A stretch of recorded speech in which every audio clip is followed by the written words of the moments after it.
தருமபுரி மாவட்டம் பாப்பரெட்டிப்பட்டி அருகே உள்ள கோமலபுரத்தைச் சேர்ந்த செம்முனி என்பவர் கடந்த 1996ஆம் ஆண்டு முதல் இமாலயன் மெட்ரிக் மேல்நிலைப் பள்ளியின் தாளராக உள்ளார்.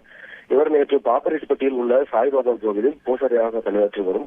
பன்னீர்செல்வம் என்பவரை காண அங்கு சென்று அவரிடம் பேசிக் கொண்டிருந்த போது காரில் வந்த சில மர்ம நபர்கள் செம்முனியை அடித்து விதித்து வலுக்கட்டாயமாக காரில் கடத்திச் சென்றதாக கூறப்படுகிறது. அதனை தடுக்க வந்த கோவிலில் உள்ள நபர்களை தள்ளிவிட்டு காரில் வந்த மர்ம நபர்கள் வேகமாக புறப்பட்டு சென்றுள்ளனர்.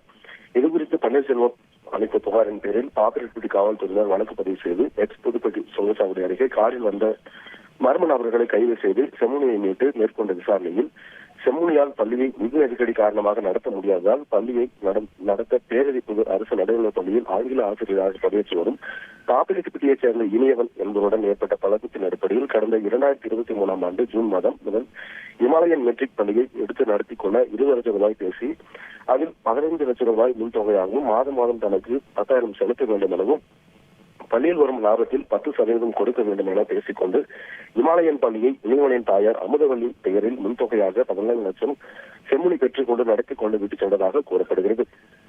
பள்ளியில் பெரிய லாபம் எதுவும் கிடைக்கவில்லை எனவும் பள்ளிக்குண்டான அங்கீகாரங்கள் எதுவும் செம்முனி பெற்றுத் தரவில்லை என கூறி ஆப்பள்ளிப்பட்டி காவல் நிலையத்தில் இளையவன் கடந்த மாதம் புகார் அளித்ததாகவும் இதன் காரணமாக சாய்பாபா கோவிலில் இருந்த செம்முனியை இளையவன் உள்ளிட்ட 5 நபர்கள் அடித்து காரில் கடத்திச் சென்று இமாலயன் பள்ளியில் வைத்து பள்ளியின் ஆவணங்களை பெற்றுக் கொண்டு 15 லட்சம் ரூபாய் பணத்தை 2 மடங்காக அதாவது 5 லட்சம் ரூபாயாக தர வேண்டும் எனவும் இல்லையில் பேசியபடி பள்ளி அல்லது பள்ளியில் உள்ள 5 ஏக்கர் நிலத்தில் 1 ஏக்கர் நிலத்தை மட்டும் தனது பெயரில் மாற்றித் தர வேண்டும் என கூறி இளையவன் செம்முனியை அரூர் பத்திரப்பதிவு அலுவலகத்திற்கு கொண்டு சென்று தன் பெயருக்கு 1 ஏக்கர் நிலம் அல்லது பள்ளியை பத்திரப்பதிவு செய்து கொடுக்க வேண்டும் என கட்டாயப்படுத்தி ஆவணம் தயார் செய்ததாக கூறப்படுகிறது.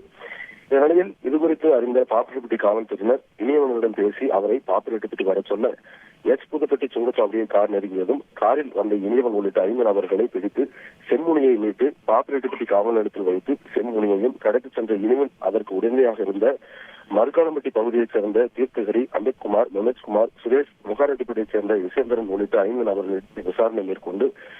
செம்முனியை கடத்தி சென்றதாக இனியவன் உள்ளிட்ட 5 நபர்கள் மீது வழக்கு பதிவு செய்து நீதிமன்றத்தில் ஆஜர்படுத்தி